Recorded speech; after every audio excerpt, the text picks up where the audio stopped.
Welcome to A Tale of Two Scribes. I'm your host, Eric P. Bishop. This is a podcast where interesting people come and tell about the stories they've crafted. As for myself, I'm an author. I've created novels, short stories, novellas, and even poetry. If you'd like to find out more about what I've done, please go to my website, ericpbishop.com. Thanks, and enjoy the journey. Welcome back to another episode of A Tale of Two Scribes. And I am honored tonight to have Mr. Terrence McCauley with us. If you do not know who Terrence is, you will know by the end of tonight's episode. So, welcome, Terrence. How are you? Thanks, pal. Thank you for having me here. Yeah, well, I'm glad to have you on. You've been kind enough to bring me on your podcast, and with your release out now, and which we're going to dive into, Chicago 63, I thought this will be a great time to bring you on Scribes and talk about the process that you followed to get where you are. And you've like I've told you offline, one of the things I really respect about you is that you don't write in just one genre. Hmm. So whether it's thrillers, whether it's crime, whether it's Western, which the Model 94 as a I see it. backdrop is it is unloaded, folks. The bullets are up there actually, but safety's on. It's a prop that's okay, but It's just there for background, but it's able to be used if necessary. been used a few times, hunting and a few things. It was actually the first weapon I bought after I got out of college. So I lived in the South after that, and you pretty much just go to Walmart and go wink, and you get whatever you need. And so, not true. Not, although I think I might have bought it at Walmart. I can't. It was a. It's very Yeah, it's a little possible. bit different up here in the Connecticut, New York area. That's where I grew up. So yes, I'm used to the more stringent rules, shall we say. But Yes. Yeah, definitely up here. It's a different story than down south. so for the people that don't know you, let's just go softball to start with, though. But what got you into writing? I always loved a good story, and I've said it in a bunch of other places, so I'll try to change it up here. But I grew up in an environment of dynamic storytellers who had an awful lot of really rich life experiences. So I grew up listening to them at the holiday table and the Thanksgiving meals and Christmas and Easter places, events like that. And I had an ear for what was funny, what was serious, what Mhm. was human in what these various very interesting relatives I was fortunate to have in my family would talk about over a meal. And so I also grew up as a son of a couple of big classic movie fans. Mhm. And so on Channel 13 on Saturday nights, they used to have a double feature, usually a classic film and then a classic horror movie from the old days. So I got a chance to see what it was like when you didn't necessarily have a big budget to tell a story like Star Wars back then or a biblical epic, but some of the smaller crime stories, the maybe not necessarily B or C level movies, but the ones that were not Spielbergian in their epic and their cost of production. So I always had an ear for that, and I had an eye for it. And my father was also a voracious reader while I was growing up. He didn't go to college. He worked for New York Telephone as a computer programmer, which was way back before computers were everywhere like they are today. And he used to read on the way into work and on the way home. He'd go through probably a paperback a week. So I always had that positive reinforcement of seeing him reading Mhm. and thought maybe one day I'd write something that he might be willing to read on his way to work.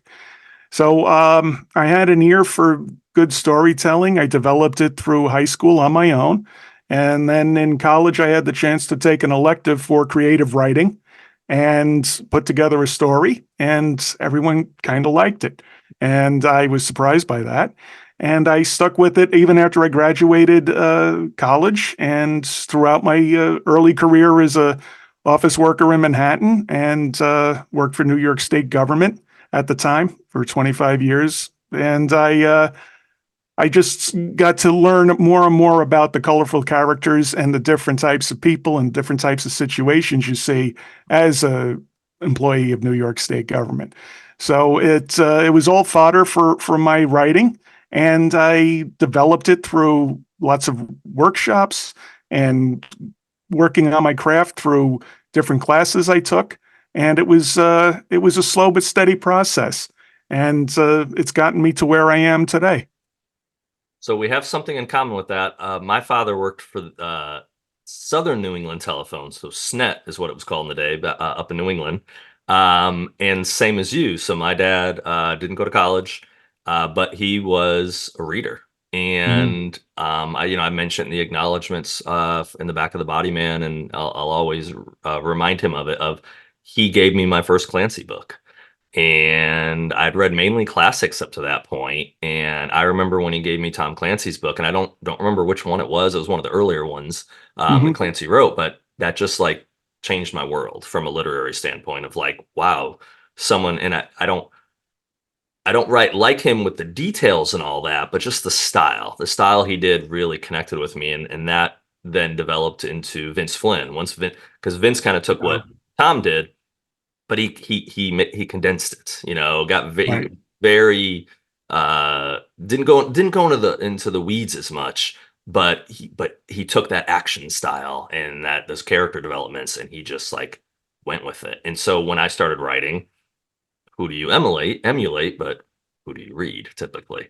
Right, exactly. And I remember with the earlier Clancy's, those were really great books, especially if someone was looking to see how they could get their start in writing. Mhm. Because if you read the book and then you watch the movie, they're very much similar. So you get to see what you envisioned on the page uh, right on the screen in front of you, and it's incredibly well done. Another movie that's like that is Silence of the Lambs. The Yes. original book was everyone thinks the movie's going to be gory or it's going to be a gory story. Not necessarily, because all of the terror is in your mind. Right. And that is a really excellent trick to be able to pull off, and a technique that Thomas Harris used in the book, Mhm. and that was mimicked as much as possible in the movie to some great acclaim, and deservedly so. Yeah, absolutely. One thing I want to circle back to what you said. Did you, when you were working in Manhattan, were you living in the city, or did you have to go in by train every day? I used to have to take the subway in. As Okay. I'm sure your viewers and listeners can tell, I have a beautiful French accent that I acquired in the Bronx, and so Thought it was I Polynesian, actually, but you know, yeah, I know I sound like Pierce Brosnan. But yeah, no, this was so I would take the train in every day, and then that's how I developed my appetite for reading. I would read okay. usually, paperback novels, just like my dad did, Mhm. and it was a great way to kill time on the subway ride in. Then I got to see a different set of characters sitting around me as I was going from Bainbridge and Bedford Park all the way into Midtown Manhattan, and then on the way back each night. Wow. So I was always filled with inspiration, no matter where I was going to and coming home from work. So that certainly helped. I guarantee you a few of those people, if they have not already, but I'm sure they have shown up in some pages. Well, yeah, and I've been fortunate enough to work in a dynamic organization, if you will, where you, especially if you're involved in government or politics, you get to see a bunch of different characters that you might not see everywhere else. Absolutely. And I've always said that politics and government is Hollywood for ugly people. A lot of people have said that, and you get to see a different dynamic of what people's motivations are, what kind of people they are. Can you Mhm. detect what they're going to do before they even know themselves? You get to see where things are going. So it was really a great way for me to study people and to study human nature. And I've always tried to relate that into whatever I'm working on at the time. So how long into your career was it before you published, or were you done with your career? No, no, No. I was still very much in the middle of it, and Okay. I was fortunate enough to win a search for the next great crime writer contest back in 2008. That was Okay. sponsored by Court TV, which halfway through the contest became True TV. Mhm. I submitted my 1930s novel, which is called Prohibition, still is, still available. And yep, Why I dressed up for you. I I mean, know. I'm looking at this outfit, man. I'm telling you, I thought it was George hey, Clooney. Jesus God. a little less money in the bank account, and I don't have the eye candy on my arm, but I got books, so who needs eye candy and money? That's all you need. As long as you got shelf space for books, you're fine. But yeah, so I won that. It was a contest where 200, 300 other people entered, and I wound up getting picked. Wow. And I was honored and floored by it. I've said this elsewhere, but your listeners might not have heard it. So it was sponsored by True TV, which was owned by Time Warner. Mhm. They said, we want to put you in all the Borders bookstores, front of market, right when you come in the store. Your book's going to be the first one everyone sees. HBO, because there was a Time Warner property, said, maybe we'll be interested in developing it if it sells well. Hmm. And oh man, I was over the moon. But then Mhm. what happened? Borders shut down. They went bankrupt. My deal got forgotten. And nobody else really wanted to touch it because period fiction in and of itself is a difficult market to sell. So it was just devastating for me. So I ultimately wound up getting that one and the sequel published. And then it helped me learn what the industry was and what it wasn't, Mhm. which are both equally important lessons. Right. And I stuck with it and kept my head up for other publishers that might be willing to work with me. And that's how I got my start. No, that's amazing. And I think that's a lesson for people who are learning or wanting to get involved in writing or working on a book and getting frustrated with the process is you don't know what's going to happen. Um, you can stop it all from happening though if you don't finish that draft, if you don't stick with it. You're Right. And it's guaranteed all, yeah, not. guaranteed because you're going to miss the 100% of the shots you don't take. A good Exactly. friend of mine, Fraser Rice, told me that. And also, you have to realize that when you're starting out in this business, you're dealing with people who are very convincing liars. I mean, we make up stories for a living, and it's the grass is not necessarily greener just because they're telling you it is. Mhm. You're not going to be able to go out and buy a Ferrari with your first book, chances are. And that happens every once in a while. It happened with you, of course. We know about the house on Lake Como and the Maserati you're cruising around with. But My son wrecked that. I don't have the Maserati anymore. yeah, when he was with Justin Bieber, we're not going to talk about that. The judge told us no, stay off that topic. But it's important to have realistic goals, and the first goal should be to finish the product as best you possibly can, and Mhm. be willing to do that, and then look to bring it to market. Because when you start looking at the book as a product, which is what it ultimately is, Mhm. and publishing is a business, which it ultimately is, you start to get a better appreciation of what you're in for. You're we love our books, we love our creativity, we love our art, and it is art. But somebody else has a say in whether that art gets brought to market, or you get a big advance, or they're going to put marketing money behind it. There are a whole host of different factors that come into play.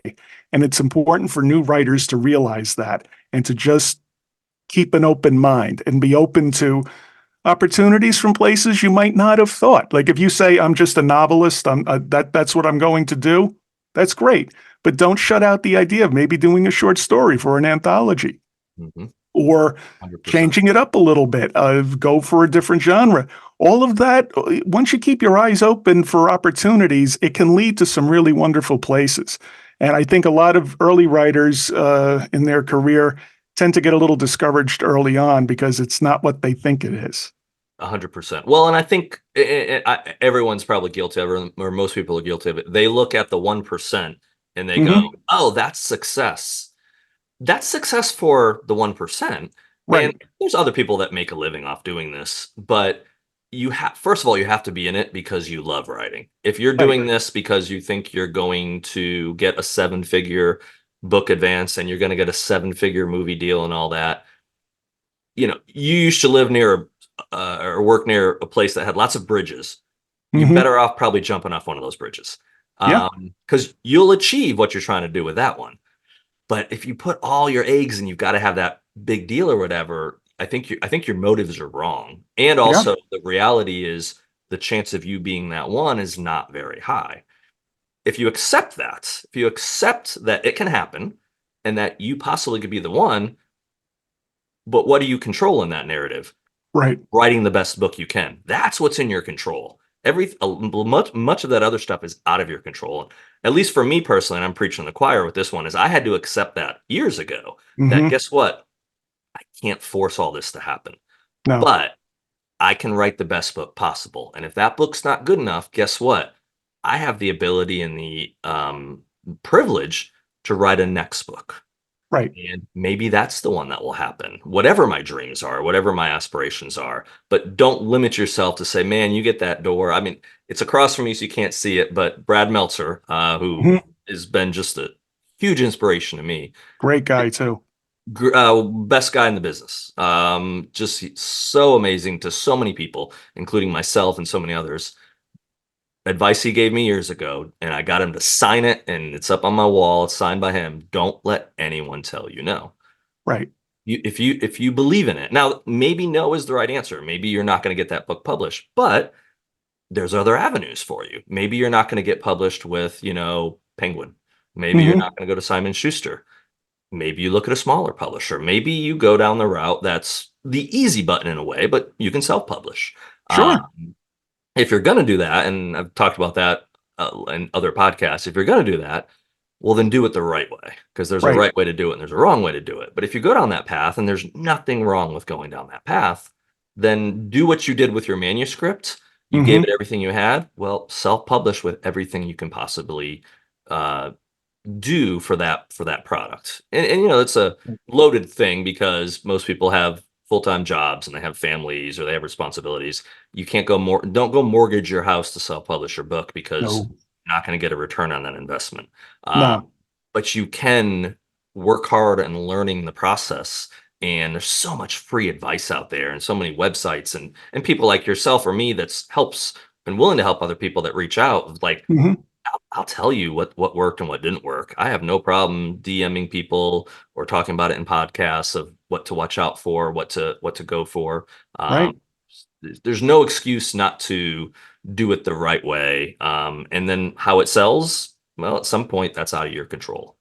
Yeah, it is. And what is it within your control is writing the book, as you just said earlier, but also being open enough to hearing that it's not good enough. Sure. And by 100%. that I mean not that your idea is bad, but when you should show it to people who are going to be honest with you and say, you know what, you can tamp down the action here. You might want to add another character here. A lot of people get a little bit too defensive of Mhm. the art. And I think it's important for writers at any stage of their career, but especially the younger writers or those who are just starting out, to find the person who's going to be honest with you and give you some really great feedback on how you can improve your story. And that's why I think workshopping is Mhm. a great way of doing that, because you're not going to get a room full of people who all adore your book. There's at least going to be two or three people there that are going to want to be different from what everybody else said before them.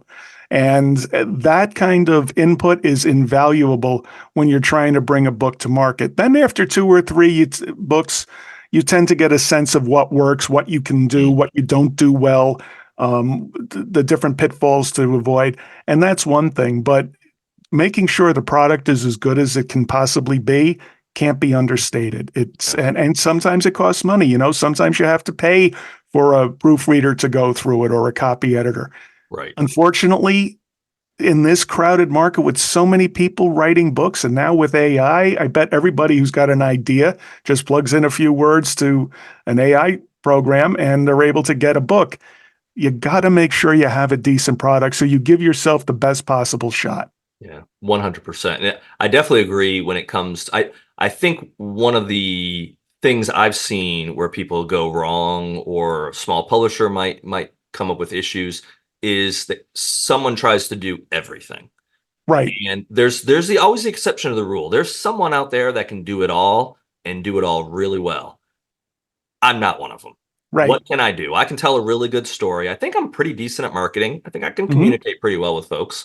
Yep, I can't create a cover. Now I can create an idea cover, which is what I'd give to my guy who creates my covers now. I send him a file of kind of what I'm thinking, but right, it's almost like a kindergartner with crayons. It's not a finished. It's ridiculous, right. but it gives him the idea of going, okay, this is what you want. And the other thing I can't do is to save my life, and I have multiple editing softwares, and I listen to what it says and I try to make the changes, but I hire a professional editor.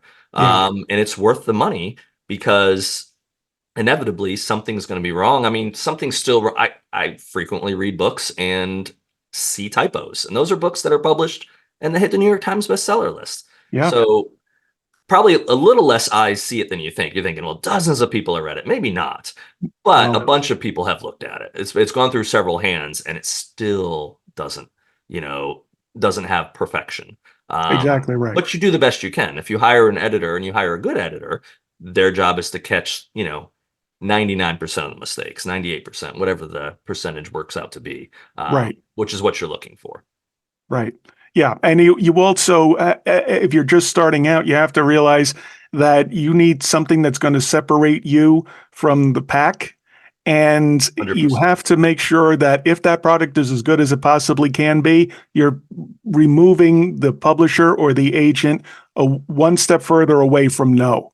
Right. And because their automatic response is going to be no. Yep. And, this isn't the kind of life or industry where you can network your way into it. Networking is great, Hmm. but if you've got that finished, polished manuscript that you got faith in, then you can go to the events and you can go to the conferences and try to look for Right. something. But if you've just got an idea or a rough draft or what you think is a final draft, but you've only gone through it one and a half times, you're wasting your time and money going to a conference. Spend that money on something else like a copywriter or a proofreader who's going to be honest with you and get that book up to as high a level as it possibly can get. Yeah, 100%. I don't think people can not listen to that well enough because yeah, it's hard. It's hard for people because I think you come up with an idea, you start writing something, you get excited about it, and Sure. you should be excited about it, but you don't want that excitement to overtake common sense. And so the Right. common sense of this is that this is 100% a business. The publishing industry is not trying to crush your dreams. They're No. not trying to belittle you in any way. No. But on the flip side of that coin, they don't give a damn who you are or necessarily even what you wrote if they don't believe they can't make money off it. If it's not a Right. product that they see desired for readers to have, doesn't matter. I mean, unless you got now, there's exceptions, of course. There always is. If you've got a name, if you got a big Mm, name, you could put out maybe an inferior story because people are going to buy it because of that name that's on the bottom. sure. But that's even less now. That might have been something years ago that was a little not more common, but I don't even know that that's even necessarily viable anymore because I think readers have become so astute and Hmm. there's so much high quality um, product out there that they might they might digest it and read it and be like, but here's where you're going to get burned. Even if you've got the machine behind you that's going to push it, is they're going Hmm. to probably put a negative review out there, and Right. other people might see the negative review, and other people go like, I read that book, it did suck.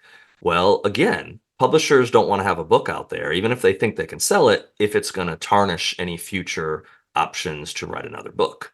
Right. So what goes out, they want to make sure hits the standard of A, they're going to make money on it, and B, the other thing too, which is kind of reality. I mean, obviously there's one-offs that happen, but a lot of times they want something that they can serialize. You can have more than Right. one, because that's where and even I've learned a lot of that because I've had some ideas in the past of like, oh man, I don't want to just write a series, and I don't want to write the next Vince Flynn books and have Mitch Rapp, for the next 25 years of my life. Um, Right. but there's a reason why Atria and these companies want that is because if someone likes that first book and they discover it 10 years from now, and I've got 7 Body Man books out, and someone goes back and stumbles across the first Body Man or the 7th Body Man in the series, Hmm. high probability they go buy the other 6. Right. So Right. that's how you make a living in this business. It's not from selling one book; it's from being able Hmm. to go out and sell lots of books. Right. And the way you go on to write more than just that one book is by making sure you've got a good base with whatever you're trying to sell. And that means it's tight, it's proofread, you have confidence in it, because the publishing industry's indifference to your dream, to that piece of art that you've labored over for so long, can be crushing when Yeah. they just don't get it, or they just don't understand it, or Right. it's too close to something they've already published, and you get that blanket rejection Mhm. in your inbox or in the mail. And I've been there. I've Yeah. felt it. It is crushing. And especially, sometimes I mean, I'm not going to say who did it, but the worst feedback I ever got was from a really leading publisher in the thriller industry who just, I know, did not read the book. I Mm. mean, they may have read a couple of pages in the middle, but they didn't read the book. And so it was an invalid rejection, but Mm. it's still no. And that door still slams. That kind of rejection is easier to take if you know you've done everything you can Right. to have as much confidence in your work as possible.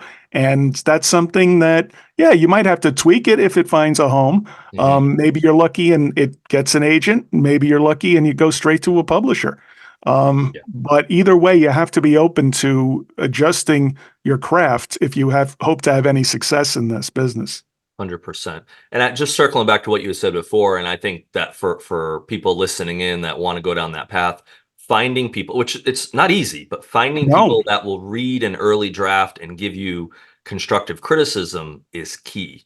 yeah, And I was it fortunate where I definitely had is. that with the Body Man. I gave it to someone early on who was very established, very successful in this industry, and they wanted to read it. I told them what it was about. I met them in New York City at Thriller Fest. I kind of gave the pitch, and the one thing they said to me was, "Going to be brutally honest, and I won't read it if you don't accept that. I'm going to be brutally honest and tell you whether I like it or not." And I'm like, "That's what I need. Trust me, I've got thick enough skin.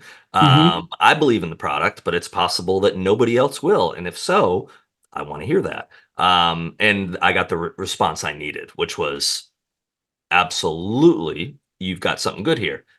It had caveats to it. Okay, but here's some things you need to work on, and that made Right. me stronger as a writer. It's actually the same person that did that to me with the Body Man read Breach of Trust a while ago now. I mean, 2 years ago, whatever it was, and I was very like timid. Like, what kind of feedback am I gonna get? Is this?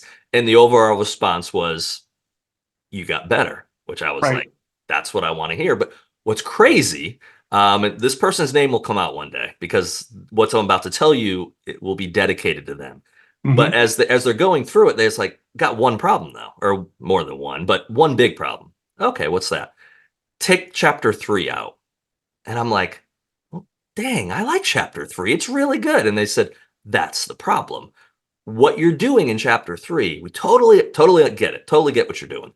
But that in itself could be its own novel. You're going to have to Right. expand it, but that idea, you're throwing it away in chapter 3 of Breach of Trust. Get rid of it, put something else in it that gives you the general gist of it, but the concept you're introducing there is its own book." And I'm about 30,000 words into that book, and I've had to put it aside with the Body Man being reissued for a second Sure. edition and getting Breach of Trust out. But I make notes about that book every couple of weeks of a little something of, okay, I can go here, I can go there, and one day that book, maybe next year, I'll actually finish it.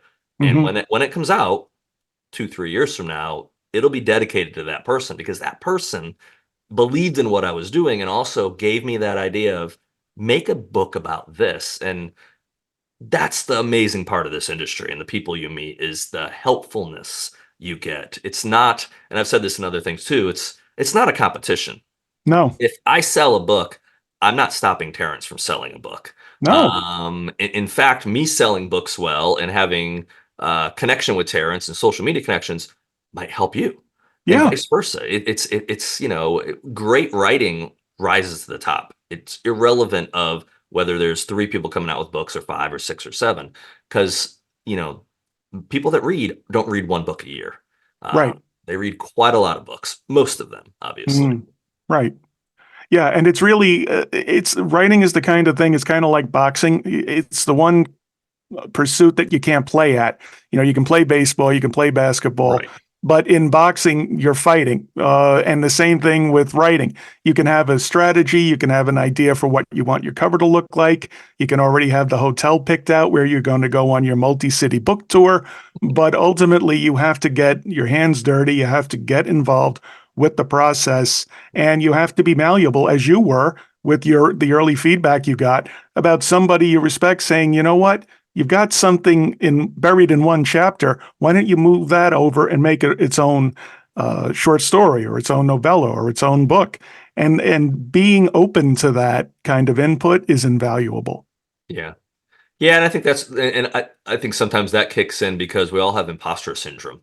So Sure. we all think we're not very good at this. And I mean, I had someone, and I'm stricken with that as well. I don't have this big ego of going, I'm the body man, baby. No, I'm Yeah. not a freaking body man. I'm a financial analyst who writes at night and tries to entertain people. But I got a message from someone today that they're getting a sneak peek at breach of trust. I've ran a little bit of a contest because the book's in a good spot. I'm comfortable with it. I'm Hmm. finishing one last kind of like edit before it'll go to the editor in April. But I was like, I'm gonna get some readers because I just want to kick the tires. And did I miss something? Am I not finishing a storyline? Just get another set of eyes. I ended up having about 16 people that really wanted to be involved. And I said, okay, cool, I can do that. I'm glad to give you a copy, PDF. Well, one of those people messaged me earlier and said, okay, to prepare for this, because they're supposed to get it in the next week. From when we're taping this, Okay. I went back and reread The Body Man, and they were in this one chapter that where Marcus picks up Merci at the airport. And I remember the chapter. I remember the banter, and he's just like, I am laughing my head off at what they're saying to each other. And I tell you what, brightened my day. Brightened my Right. day for something that I probably wrote 5 years ago that was Mm. silly, male, female, back and forth, busting each other's chops. And to know that someone's reading that today and it's making their day and they're laughing, that's the cool part of this. That's the way you can connect with people and bring joy to them, or sometimes make them mad. I mean, that's cool. Yeah, yeah, and you learn as an artist as you get more feedback from people, and if they think that you've received it and that you understand it, you don't necessarily have to agree with them, but as long as they understand that you heard what they told you or what they wrote to Mhm. you in the line edits of the document you send, that'll mean that they understand you're invested in it, and they will invest time in you, and Right. then maybe you can pay that forward at some point in your career. Yeah. I think having an open mind is the best thing anybody can do as they're approaching this kind of industry, because it can lead to some really wonderful places. 100%. Speaking of leading to wonderful places, and we're going to talk about Chicago 63 next, but before we do that, let's discuss the fact that you write, and I mentioned it earlier, but the fact that you write successfully have written in three different genres is unusual. Hmm. And it's unusual in a way, not unusual in a bad way. It's a good thing, but typically people, if they write a romance novel, that's their career. They write romance novels, or if they go Yeah, horror, they write horror. It's not as usual for people to go Western, crime, and thriller. So talk a little bit about, especially for our audience, how does that work for you? How do you and do you are you ever writing similar novels like that around the same time, or is it just the product's finished or the novel's finished and then you can move on to a different genre? How do you kind of compartmentalize those different feels that those novels end up having to have? sure. I only ever work on one novel at a time. My brain is working on several at once, and it's like the computer program that makes your laptop work. It's working in the background, and that's because I've trained my mind to be able to work that way. Nice. And that comes from experience and having written 30 books at this point in my career. And that anyone can learn that if you're willing to put in the work to be able to do that. Mhm. So when I'm working on my thrillers, for example, I am totally focused on that. It's a different style of voice because for the techno thrillers that I've written, technology is involved. Yeah. And it's about, for that, it takes all my concentration to make sure I don't drift into Tom Clancy land, where some of his later books were just so filled with acronyms that you couldn't really understand what was going on. You had to constantly refer back to the The glossary to, index, yeah. yeah, to know what he was mentioning, but also keeping that core concept of keeping the action moving with interesting characters and plot unfolding. Every book that you write, whether no matter the genre, has to be at its heart a good story. Mm. And I learned that by reading a lot of Richard Matheson's work. Richard Matheson wrote I Am Legend. He also wrote What Dreams May Come. He also wrote some fantastic westerns too. That and he did it all in one career, and he did it several times. Yeah. And the reason was because he knew how to tell a story, and he knew how Right. to keep it compelling, and he knew how to throw the reader for a loop while making sure that the reader was invested in his characters. And so I do that, the voice changes. I mean, I'm not going to write a thriller at the same pace as I am going to write a story set in 1880s Montana, Mhm. but I like that challenge because I don't get into a rut. I don't just go from one thriller to another thriller. No, it has been a thriller, then my 1930s stuff that Right. has its own beauty too. Yeah. Fantastic dynamic era. A lot of people don't understand it. They watch a Jimmy Cagney movie or an Edward G. Robinson movie, and they figure it's just a bunch of guys walking around in hats and gats and shooting up liquor stores. It was, if you What? just, yeah. Anybody who does a little bit of research into that era, it was so dynamic. People were just Yeah. coming out of World War One. They were war weary. They were world weary, and the nation and the world from 1920 to 1930 got itself a pretty good drinking binge, and a lot of things happened because of that. So Right. once you understand at least for me, when I understand what the motivation of those characters are, I fall into that line of storytelling and that pace. Then Mhm. when I'm doing the 1880s, in a lot of my westerns, a lot of them, I have two series that are set in 1880s, late 1880s Montana. Life was different. You couldn't just. It's not like the thriller where you can just have the spy get into a car and drive an hour into the suburbs. It's a different pace because you had to worry about your horse. You had to worry about the weather, where the watering holes were, and what the motivation was. Is someone you can't just hop on a buggy and wind up in a 3 hour ride someplace automatically. It's not like getting in a car. That had to be planned out. And there's a lot of drama that you can get in that drawing out, in that process of what people had to do to survive back then. Yeah. And it wasn't all necessarily like for the Westerns. It's not just cowboys and Indians. It's not just the guy in the white hat shooting the guy in the black Mhm. hat. And thank God, I mean, a lot of the tropes that we grew up with in Westerns, where you have the good guy and the bad guy squaring off in Main Street at high noon, that never happened. Right. And then when I wrote those, I would say, I asked people who were researchers, I said, well, why didn't it happen? And I had one guy who was a bartender in Scottsdale told me, put it this way, you put all of this effort into coming out west. You've gone through marshes, sickness, some renegade Indians that weren't as common as you think about Mhm. tacking wagon trains, all of that stuff. And you're going to stand in the middle of the street and let some guy shoot at you. He says it never happened. And the guns weren't that accurate to begin with. Right. So once I dove through all of those tropes, whether it was my thriller books, my westerns, or the 1930s, then you start getting to see some really interesting stuff, and you get a sense as to what life was really like back then, and it can be fodder for a lot of really good stories. So that's why I don't get into a rut. There are times like everybody else, I get tired of writing whatever I'm working on, but I'll take a break and I'll do Yeah. Put something aside. else. Yeah. It's about that's I think writer's block happens when you allow the stagnation to solidify, and Mhm. that's not a good habit to get into at all because it's really tough to get out of it. 100%. I do want to say one thing about what you just mentioned, and I agree. But if you break my heart and tell me that Back to the Future 3 was not historically accurate and Marty, did not really wear that outfit and didn't go back, then our friendship's over, just so you know. I mean, like, come on now. Come on. Well, You're almost acting like Hollywood makes stuff up. I mean, no, never. please. No, are you kidding? No, Um, I mean the one thing that really broke my heart was that most people didn't have tie down guns back then. They just stuck them in their belts or stuff right. like that. Speaking though of westerns, and I'm gonna probably screw it up. The precursor to Yellowstone was 1882, 1883. Yes. 1883. Have you seen that? I did, and I loved it because it Yeah. showed you exactly what life was like back then. For people, now, it's important to also remember back in 1883. By then, the train system was pretty extensive, so they probably would have gotten on a train to go out. But I have to say, I grew up watching the epics when I was a kid on, like Winds of War, War and Remembrance, North and Oh yeah, South.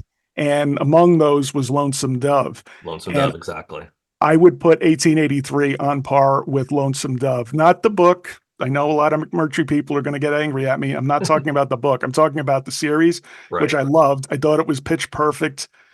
I thought it was beautifully done. And I think 1883 ranks right up there because it showed you what life was like and how it was much dirtier than we even believe and how Yeah. dangerous it was. It was brutal, brutal, and I saw it. I binged it. I've been trying the last 6 months to be very selective if I watch anything. Right. Um, and man, I went through that series in maybe not a week, but maybe in a week and a half. But I would watch an episode or two a night after I finished my writing stuff. I, and I part of it was I hadn't watched Yellowstone, so I started Okay. watching a few episodes of Yellowstone, and then I saw, oh, there's prequels to it. So then I watched that, and then 1923 or Yeah. 1923. Yeah. 1923 with Harrison Ford and Helen uh, Mirren and a whole great Helen group of Mirren. I characters. mean, Timothy Dalton. I hope they do a second season of that one. I know that it was in the works with the strike, kind of, because that was, again, I thought both those prequels are better than, and Yellowstone. I think I'm 4 seasons in, maybe, so it's Okay. been 6 months, but it's turned more Dallasy, Yes. but in, in the West, but still really well done. And the guy that created it is such a great product. Taylor But I think, Sheridan, yeah, yeah, he's fantastic, and he's done a lot of different. You want to talk about a writer who's done an awful lot of different genres. Look at him. A lot of his stuff yes. is set in the West, but he has told different types of stories with some fantastic characters. Sicario, uh, Come Hell or Water. I mean, Mhm. Yellowstone. I mean, there's a whole bunch of things he's done.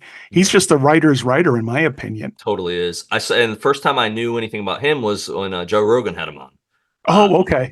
so that's I had heard the name before, but I hadn't actually seen him talk about the series. I was in the middle of watching one of the maybe I was watching a Yellowstone season at that point. But then that kind of gave me a lot more respect for how he put it together, the Mhm. research. He's not a Hollywood person. Doesn't live there. I'm pretty sure he's living in Texas now. Yeah, he's got his Um, own ranch in Texas, from what I Yeah, so I understand. thought that was really I don't know, it was one of those things. The series that I'm almost done with on that I'm been pacing myself, and I'm really enjoying it, totally different flip from what we're talking about, is I've been watching The Diplomat on Oh, Netflix. right, on Netflix. Yes. And I just because I was in London about a year and a half ago, and I mean I love the British. I have British in my family, and I love the tie-in to what's going on with the drama behind the scenes, what's going on with the president. And I think that's another one they're working on another season. But it's one of those. Sometimes I'll get to a show and I'll watch a couple episodes and I'll be like, okay, it's too predictable, or it just doesn't. I'm wasting my time watching this. And that's one that I just first episode in, I was like, okay, you got to go to bed. You can't watch the next one. Maybe in a couple days you Right. watch, and then I waited a couple days. I watched the next one, so I've spaced it out over about 3 weeks. I think I've got episode 8 to watch, maybe next weekend or the weekend after, because I've got to edit. But Right. but I think stuff like that's too good from a writer's perspective. I've said this in my interviews. First novel I wrote in 2014. The only way I was able to do it was because I had to cut something out of my life. And I'm married at the Mhm. time. My kids were little at the time, really little at the time. Was not going to sacrifice any family time. So I cut out television for quite a long time. And it was the best thing I ever did. It Yeah. allowed me to focus on writing. And so now that's where I find that danger sometimes of starting to watch shows. And then I Mhm. have to tell myself, dude, you have goals. Like we talked off air about what I plan on doing the next 2 years. I can't Right. do that stuff if I binge watch Netflix shows on a regular basis. So that becomes kind of my candy right now. I'm carnivore diet. I'm not eating any sweets or anything. So my candy now is okay, you were a good boy the last 4 or 5 days. You get to watch an episode of Diplomat tonight. And like, yay. That Kids carrot eat and the better when you're stick. younger, so you don't get fat and feel bad when you get older. So Right. Yeah. Yeah. You definitely will have something to show for it if you're doing more editing than watching stuff. But you know what? I mean, I know some authors and writers say, "Well, I don't want to watch television because I'll wind up getting it'll influence my writing too much." you know what you're watching is a finished product that's sold. So you should be so lucky as to have that kind of luck. Correct. And especially if you watch something like Yellowstone. It was funny. I went to right after the show was getting popular. I went to the Western Writers of America because I was up for a Silver Spur Award. I was a finalist for. And I was speaking to people who know about that life, who know about Mhm. ranching. And I said, well, what do you think of the show? Because I figured they were going to dump all over it. And they said, oh, it's great. Oh, I love Kevin Costner. I love Cole Hauser. Oh, man, it's awesome. I said, oh, well, is it accurate? And they would say, no, you'd get killed if you try to run a ranch like that. But it's still fun. I still like it for what it is. And there's something to be said about that when we're writing our books. You want it to be as accurate as possible, but it's not the be all and end all. It's about, as I said earlier, at its heart, telling a really good story. The one thing I would say about any of the genres that I've written in, thrillers, crime, or westerns, if you're going to talk about anything like guns or the way people lives, you've got to get the terms right. Because Right. especially and that's with anything, like we've all known thriller writers, myself included, I will admit it, who have confused a clip for a magazine or written the wrong type of weapon that somebody would use because it Mhm. wasn't invented yet, or get the caliber wrong. Those little things are the kinds of details that will completely derail someone who knows that those details from your book. They will put it down. They will never read it again. And so it's important to put the time into getting those right. And these days with internet searches, it's easier than ever, but it's still something to bear in mind. Yeah, 100%. So speaking of getting it right and speaking of going into the details, let's dive into Chicago 63. Sure. I've got my ebook here, which I have not. Hold on. Man, I hate when the password pops up. I know, right? It's inconvenient, all that security stuff. Especially if I like put the wrong one in. So Yeah. hey. Oh, wrong one. See? Uh-oh. There we go. That's it. We're gonna have a glare there, but okay, we can get it there. No, it's pretty There. flat. So yeah, it looks pretty darn good. So by the time this airs, it will have been out for a little bit. But why don't Hmm. you tell our listeners and the people that are watching this on YouTube, um, tell them what's it about, and then how would you come up with the idea of okay, I need to make this into a kick-ass novella? Sure. Well, I mean, it's funny. The story of Chicago 63 is pretty much an encapsulation of everything that you and I have spoken about tonight. I've been working on a story, a trilogy that I want to tell, and it's called Dallas 63.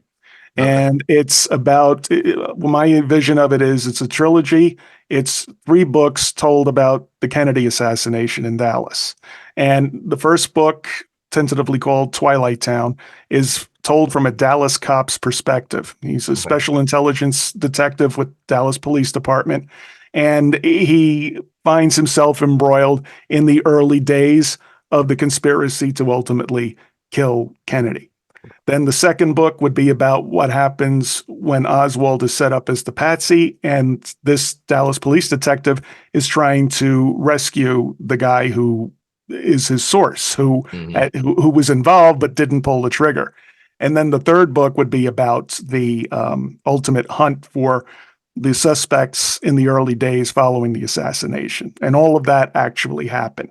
Not the There's been no definitive proof that Oswald didn't pull the trigger, but I'm talking about they were looking for other people in real life when the whole thing happened. So when I was talking to our mutual good friend James Apt what I was working on, because he and I had worked together a lot in the past, and he's fantastic. He said, "Well, do you have any ideas for something that might be shorter?" And this goes back to what we were talking about earlier. Hmm. And I said, well, yeah, I mean, there's a part in the book where I talk about Oswald tipping off Wilson, the protagonist, about a plot to kill Kennedy in Chicago of 1963. And he said, well, how long is this character going to be in the book? And I said, it's a shame because I really like him, but I only have enough for him to be in about a third of it. And then after that, I'd be shoehorning him into the rest of the story because the story the beauty of the trilogy is that it remains in Dallas from a Dallas cop's perspective. Okay. So I know James Elroy wrote the wonderful American Tabloid trilogy, beautiful stuff. I'm not Underworld USA. I'm not talking about that. I'm telling it from a criminal perspective and a Mhm. local cop's perspective. So it's different.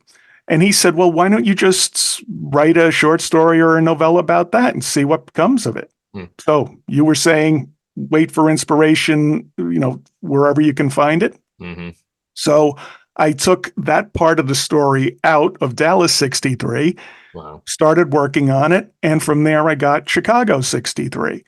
And that novella is about an actual plot that was in place to assassinate Kennedy in early November, November 2nd, 1963, Mhm. while he was coming to Chicago for the Army Air Force game.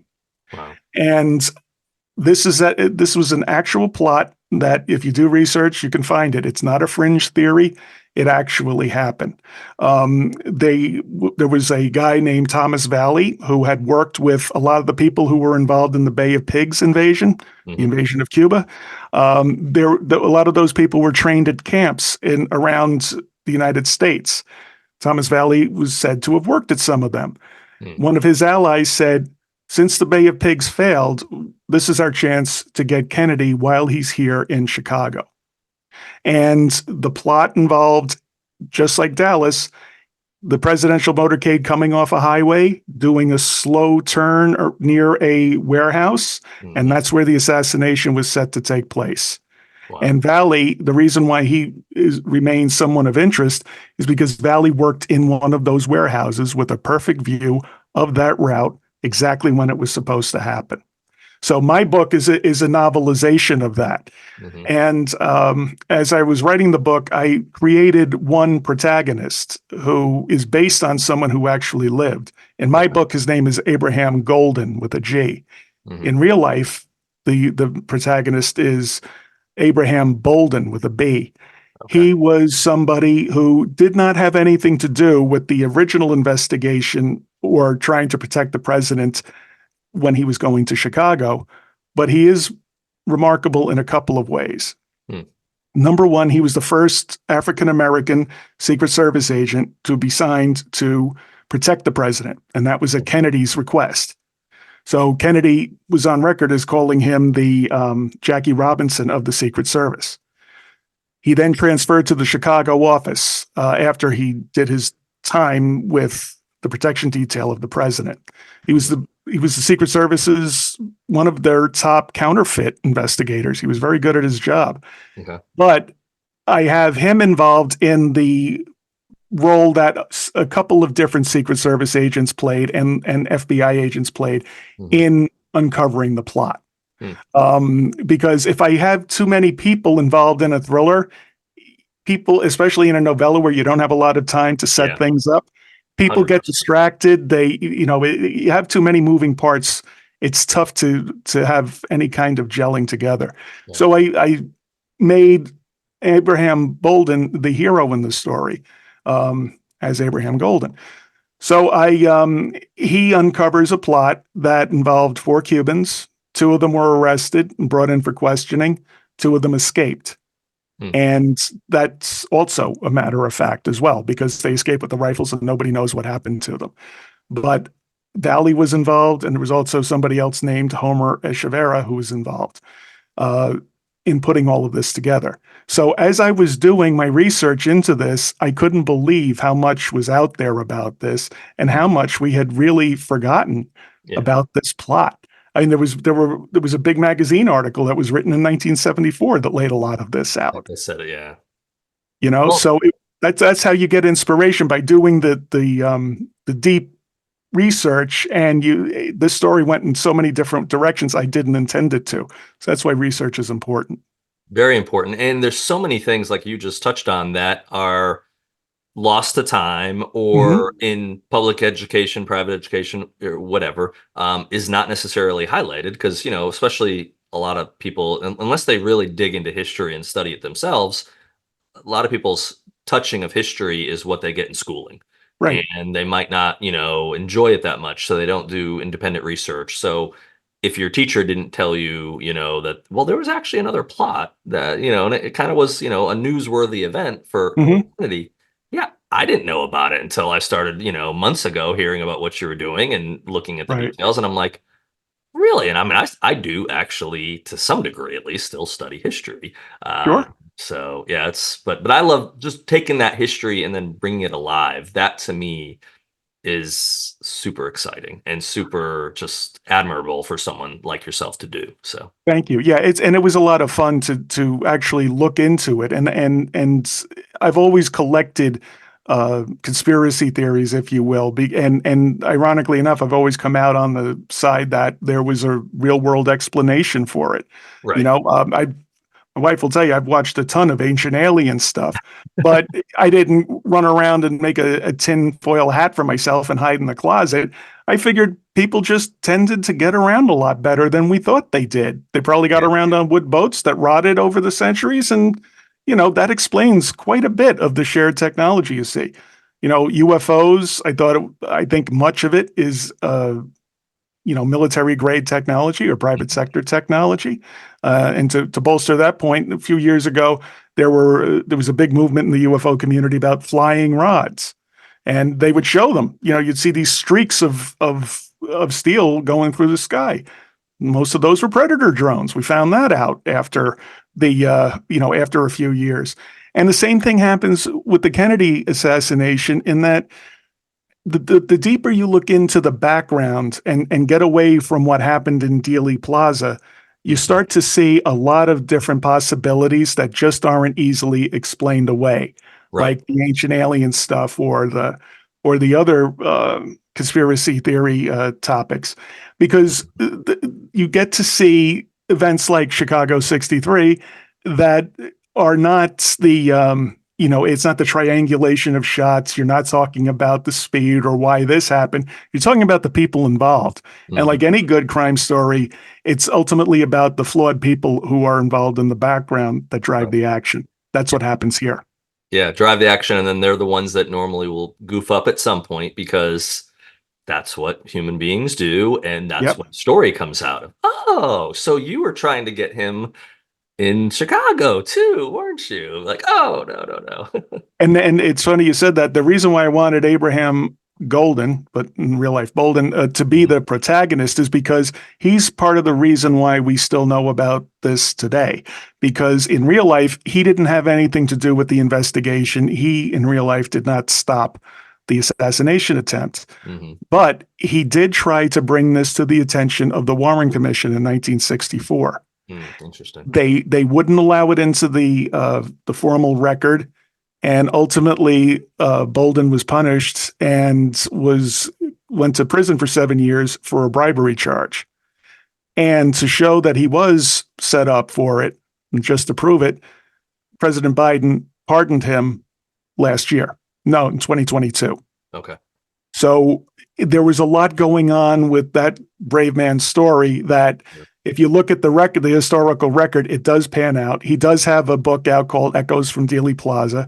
Mm. And I chose to make him the protagonist in my book, not only because of what he did uh, for bringing this to light in the Warren Commission, but also as the first of his kind to do something important like protecting the president of the United States.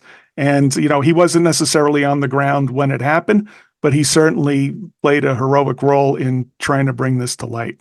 Yeah. Well, and also, I'm fortunate to know a couple agents, and if one stops an assassination attempt, they might get the glory, you could say, or get the Hmm. notoriety of it happening, whatever. Think about like what happened with Reagan and stuff like that. But just because that one agent was there, you have so many other agents that are playing their part that deserve equal credit. Right, Sometimes equal fault if there's a security lapse and they've let someone get through that they shouldn't. right. Absolutely. But this, especially something to see, and that's something that's changed so much because obviously the Body Man, my novel touches on the Secret Service. A future novel I'm working on goes really deep into it, so I'm trying to learn as much about it as I can, and Hmm. it's changed so much over the years. Yeah. I mean, if you go back from what it started as, to what it's become, and just the security apparatus now that's around the president at any given time is almost unimaginable. Um, Right. And a lot of that changed after what happened in Dealey Plaza in 1963 in Dallas. So, you know, and 100%. yeah, and one thing that I highlight in Chicago's 63 is that the Secret Service office in Chicago had about 8 people in it, and they had to do all of their regular stuff that they do. They were part of the Treasury at that time, Mhm. and they had to prepare for a president that was coming into town. And they had to bring agents in from all over, from the Midwest. And also, there were some that traveled with the president. But I wanted to highlight that scarcity of resources in this kind of a book because, Yeah. you know, especially today when we look at government, we think, oh, they've got plans for backup plans. They're the hyper prepared government. And that's just a myth because Yeah. government's made of people and people make mistakes. Right. And having been in it in 25 years, I could tell you that there aren't a lot of backups to backup plans. Yeah. You know, government's largely reactive, not proactive. And Mhm. it's tough to, even when they try to do that. Anyway, but you know, for this, the reason why I set the story there is because I wanted to have that scarcity of resources and really drill down to the humanity of what was happening. Because Mhm. whenever you mention the Kennedys in something, it takes on a mythic quality, Right. and it's important. You could still tell that story, but as long as you have an appreciation of that, and you don't let it get in the way or use it as a crutch to try to take shortcuts on the narrative. 100%. So yeah, it's funny because that's Camelot, and I mean, it's one of the stories my mom told me. She remembers exactly where she was when she found out that the president was shot. It's kind of like I remember the moment that the Challenger blew up, Yep, me or I too. Yeah. remember where I was 9/11 happened. I was out of college by that point, but I was 23-ish, 24, whatever I was. Mhm. But I remember 100% where I was when this life altering moment in human history, in American history, took place. So yeah, 100%. And I was going to mention too, I'm reading a book within arm's reach right now, which is about Secret Service from one Mhm. agent's perspective. So that's kind of helping kind of give me the perspective and just the appreciation of what they do. But yeah, you completely see the humanity side of it too, of going, yeah, it's a huge apparatus now, but Yeah. it is, it is only a apparatus. So and that's what can help with novels. So we're talking about Kennedy, when I created the idea for the Body Man. Well, when did it all start? Well, I decided to put it back, and not because of what happened to Kennedy, that because the Body Man's role is not to protect the president, but protect the office, but it Mhm. was what was happening before that with Kennedy, with the fact that he was the first president that really was taking place in the television in the information age. Right. He was the president could have looked like a troll, a couple presidents before him, and very few people would have ever seen what the president looked like. Right. Picture in the newspaper, whatever, but they could make that look good. But once you start doing debates and you're getting national television, and then that's when you start having actors become presidents, down Right. the line, because it's the role changes. Mhm. And then of course the secrets, as big as that role then becomes. And I think now, because I study history a lot, and people put a lot of focus on the president. And a lot of times I think they realize, we do actually have branches of government that have to work together. Right. We don't have a czar that just says, this is what we're going to do, folks. Like, no, you actually have to get Congress. And of course, now we're so dysfunctional, we can't get House and Senate, president. Right. To get those, the only time we can get those three parts to come together is let's raise the debt, man, because we're another 1.5 trillion in this year. So let's push that on a little further. Right. Yeah. Kick the can down the road. Kick the Yeah, a can lot down. of things changed with the Kennedy presidency, and that's why it's also important for any kind of period piece to reflect the kind of what was going on while the events of the book are taking place. I mean, Right. the whole reason why Kennedy wanted to be seen in 1963 and why he was in Dallas was because he was in trouble. His enemies were starting to take a piece of his political hide, if you will. You Yeah. know, they were already on him about the failed Bay of Pigs invasion. They were already on him about the Cuban Missile Crisis. that Right. they didn't like how he was trying to be progressive about racial inequalities Right. and opening up the schools. So he was in trouble, and that's why he was in Dallas, to try to shore himself up and try to Right. gain reelection in '64. Hmm. So once you, I think if anyone's going to write about a historical event, once you have the an idea of what was really happening back then, it tends to make your book a lot more believable, whether it's a book or a story or a novella. 100%. I have one final question before we get to the final question. Hmm. Um, I love that you did a novella, and can we expect another one from you down the line, or what's going to happen? Yeah, I've been fortunate enough to write about three novellas in my life, and I've been proud of every single one of them. The second one I wrote was called actually "The Devil Dogs of Belle Isle Wood," and Mm. it was published by Down and Out Books. It's a World War One novella about the cop who's the common character in all of my 1930s stuff, named Charlie Doherty, and it's Okay. his wartime experiences in World War One as a Marine during that epic battle of Belle Isle Wood, and all the proceeds go straight to the Semper Fi Fund.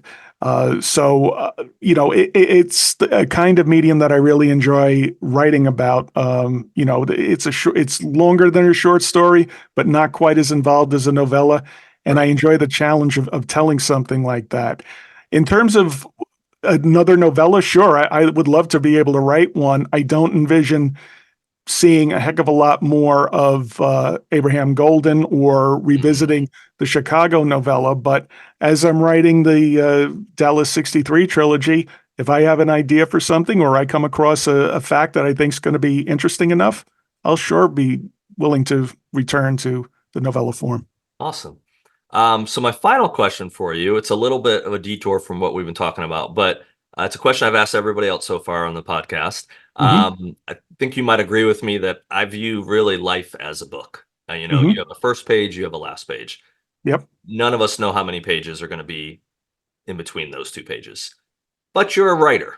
You're a Hmm. creative type. I've read what you can write, and it's pretty good. So, as a writer, you get the opportunity to write that last page. What would you want that last page to say in Terrence McCauley's book? Well, for me, I would hope that it talks about me being a good and loyal friend, and I would hope that people who've read my stuff would know I never took a shortcut when I was pulling together a story, that I always gave it my best. And because my writing is really important to me, it's almost to the point of being sacred. And I grew up Catholic. I'm not incredibly religious, but I work really hard on every single book I do. And, like I said, I've written a lot, but the love of it and the respect I have for it is has never dimmed, and so that's definitely something that I would want on my last page, that people understood how serious I took it and that I always gave it my best. Awesome. I respect that about you. It is as a writer myself, our time on this earth is going to be probably much shorter than we might want. Right. And it's definitely finite. And I know, like, for how I have a living for myself, it's something that, once my job ends, there's nothing there. There's nothing to show my children. I can't, a year from, if I left my job a year later, I wouldn't be like, well, look at these spreadsheets or look what the finance stuff I did. Most of that's all on a computer, all Right. basically in the cloud. But as writers, we have books. So Yes. that's what we get to leave as our legacy. Yeah. And, the power of those books, what we get to say in those books, we have no idea of knowing 100 years from now if someone comes across, a Terrence McCauley book and they pick that book up and that can touch them. That can Yeah. change their life. You don't know that. So the power within those words. So during your lifespan, that book that you got to write with your life and those books that then you wrote during that span, Hmm. those will last longer than you. And I think that's one of the most powerful things we get to do as creators. Right, and you never know who it's going to touch. I mean, I got an email one Saturday morning from my publicist over with my Western books, and she said, "I'm forwarding this to you," and I'm crying right now. And it was a bunch of photographs, like from the cell phone, of something someone in a nursing home wrote down on an envelope Mm, about how much he loved my books. And he was apologizing because his hands shook and he couldn't write, but he wanted me to know how important that book was to him. And I didn't never even thought it would reach somebody like that. But for somebody like him to put that kind of physical effort into telling me how important it was, that that changes the way you look at the labor that one puts into this. And it's if anybody who's a writer is thinking, oh, maybe I can just mail it in, you're shortchanging yourself and you're also shortchanging your future. And please mm. don't do that. It's worth the extra effort. That's the good way to end this. For people that want to know more about you and to find your books, where should they go? Sure. You can always find me on terrencemccauley.com. That's two R's and all E's, McCauley, McCauley.com. I'm also on Facebook, Twitter, and all the other places. And I usually keep them pretty updated, both with my stuff and with stuff that friends of mine are writing. So it's always about trying to spread the word as much as we can. Thank you for coming on, Terrence. And also, you do have a podcast. I do, yeah. Spies, Lies, and Private Eyes. We go. I know our resident George Clooney here was a guest not too long ago, and we're definitely going to have him on for when his latest bestseller hits. Thank you. I appreciate it. Thanks for coming on. You got it, pal. Thank you.